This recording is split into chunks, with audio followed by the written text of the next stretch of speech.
Quand un pouvoir a besoin de la crise pour durer, ce n'est plus un gouvernement, c'est une dépendance à la souffrance. On nous dit que ce n'est pas le moment, que la situation est grave, que le pays est fragile. Mais posons-nous la vraie question. Et si la crise en question n'était plus un problème à résoudre, mais une condition pour rester au pouvoir? Un pouvoir honnête, normalement vous dira, nous traversons une crise. Mais un pouvoir cynique vous dira, la crise est notre destin. À partir de là, l'échec devient normal, l'injustice acceptable, la souffrance banale. La politique n'améliore plus la vie et elle apprend aux gens à s'habituer à aller mal.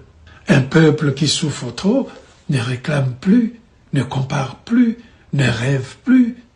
Voilà la vérité brutale. La misère est politiquement utile. La fatigue calme, la peur discipline, la survie neutralise la révolte. Un pouvoir sans résultat a besoin d'un ennemi, extérieur, intérieur, réel ou même imaginaire. Peu importe, il doit expliquer tous ses échecs. Critiquer alors devient suspect. Contester devient dangereux. Penser devient risqué. La phrase la plus toxique en politique est simple. Sans nous, ça serait le pire. À partir de là, il n'y a plus de projet. Il n'y a plus d'alternative. Il n'y a plus donc de débat. On ne choisit plus entre le juste et l'injuste, mais entre la peur et la peur. À force d'adversité organisée, le citoyen devient lui-même silencieux. L'espoir devient naïf. La colère de ce peuple devient honteuse. Le peuple n'est plus gouverné, il est tenu par la laisse. Quand la crise devient permanente, ce n'est pas le peuple qui est faible, c'est le pouvoir qui est en faillite. Le mardi 20 janvier 2025, le ministère de l'Industrie et du Commerce, ça veut dire le ministre qui s'occupe du commerce, il est sorti. On dit, ah, il y a quoi? Il dit, non, il n'y a rien. Il dit, comme maintenant, là, on voit dans les stations où on vend carburant, essence et puis carburant, là. Il dit, ah, c'est devenu dur. On dit, oui, oui, ça, il y a longtemps. On dit, ça a commencé depuis septembre. On dit, depuis septembre 2025, tout le monde sait ça. Il dit, ah, c'est pour ça même que j'étais venu vous parler. On dit, mais tu es venu parler de quoi? Il dit, non, comme maintenant, là, on ne trouve plus carburant, là. Bon, essence, là. Je suis venu vous proposer quelque chose. Mais proposition que je vais vous faire, là, c'est en même temps pour vous dire que c'est ce qu'on va faire.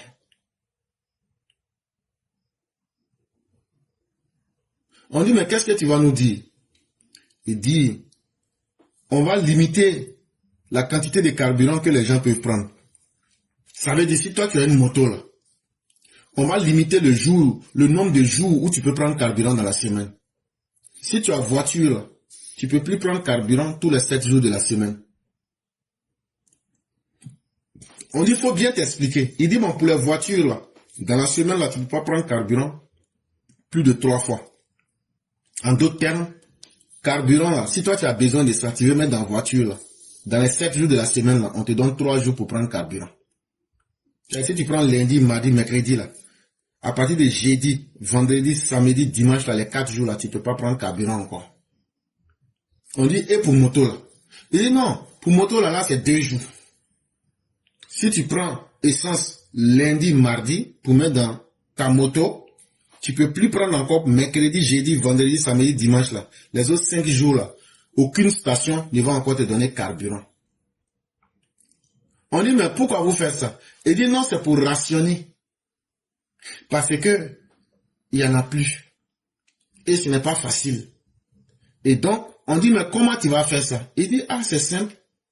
Quand tu vas venir là, on va dire à ceux qui sont les employés des stations-service là, les gens qui sont les pompistes qui travaillent dans les stations là, ils vont demander à ces personnes-là, si notre père Slobodan vient prendre carburant, si Maman Blanc vient prendre carburant pour mettre dans sa voiture, si Alimata vient prendre carburant pour mettre dans sa moto là, donc comme c'est moi, je suis employé de la station là, je vais prendre la photo de leur plaque d'immatriculation. Quand je vais prendre la photo de leur plaque d'immatriculation là, ils vont créer une application et ils vont mettre tous les renseignements là-dedans là-bas.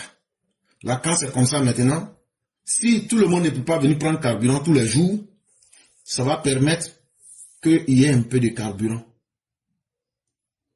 Et donc, c'est là qu'on comprend que vraiment, le vrai président du Mali s'appelle Binadjara. Ah oui, oui, oui, oui. C'est Binadjara qui met le gouvernement de Bamako en congé. C'est lui qui décide et puis qui impose sa volonté. En fait, il faut respecter l'homme. Mais le plus dramatique dans l'affaire, c'est quand un gouvernement de putschistes prend la tête du pouvoir. Électricité, ça va pas. Nourriture, ça va pas. Transport, ça va pas. École, ça va pas. Élection, ça va pas. On est riche. La France a volé nos richesses. Aujourd'hui, avec la Russie, ça va pas. On est venu pour lutter contre les djihadistes. Aujourd'hui, ça va pas. Donc, finalement, qu'est-ce qui va au Mali? Et c'est là que ce vieux que vous écoutez, Sambambara, il parle. Lui, il a trouvé la solution. Il dit aujourd'hui, là, mieux vaut que le Mali disparaisse. C'est ce qui va arranger tout le monde. Bakalama. Awo. Fokateme. Ne sagoye menyi. Jamanani.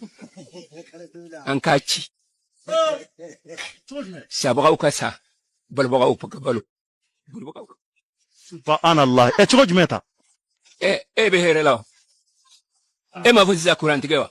Est-ce que Quran ka ganka tigela? Apuka tigerila. Afura de jamana gachia. Ankati menumba nkuna ankati balo baka ukabalo sabaga ukasabuli baka ukabuli. Menumba na ko lube hereso. Mais est-ce que ya afura? Anta banalo. Ya afura quoi? Odi afura.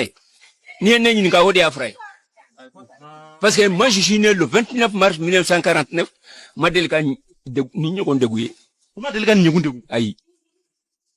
Maye amakinyana. Voilà. Njai. Membe feta fi yodeni. Mais pour ami tikeli munge. Iko kwa jamana chi. Ni jamana nduchira kololo mumiseka nana mato don. Ngami ka fura nyini kurangola. Est-ce que ni watina? Abi deku nyenze ma. Nyini ngarewa. Bawa membe fe nyode fi. Jamana chi.